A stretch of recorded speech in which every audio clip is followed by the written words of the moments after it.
Hello guys, this is Harry for GGFIFA.com. Right now we're taking a look at what makes a centre midfielder, and we are using Raul Meireles from Chelsea in the Barclays Premier League for this example, because he is by far one of the strongest basic centre midfielders I've ever used, and he is extremely cheap and a very, very good player. 1,700 coins I paid for this guy off the market, and he is worth every single cent of that. We're going to take a look at the stats, passing, dribbling and shooting right now.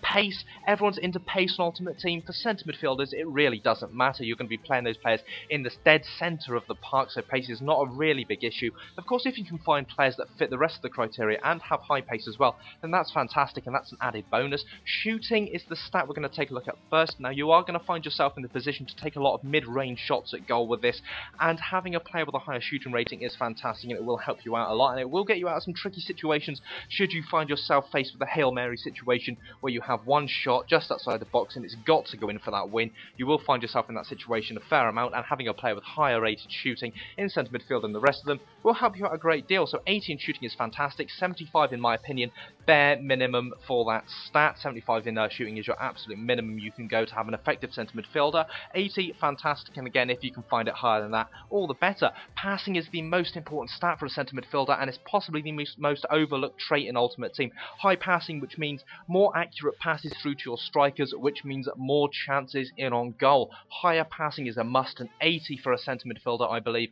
is your absolute bare minimum. Higher passing should always be the best thing or the first thing you look out for in a centre midfielder. You can take a trade-off of shooting. You could drop 5 points in shooting, but take a player that has 85 in passing. Perfectly fine, and it will serve you better than taking a player who has 85 in shooting, but 72 in passing. Centre midfielders are there to set up your attackers, not to score goals. They're not your main idea for a goal threat. And dribbling, you will find yourself faced with defenders pushing up if you play a decent centre midfielder. High dribbling, which means you can weave around those guys and give yourself better passing opportunities. You'll see it all links up. Dribbling links up to passing, passing links up to shooting.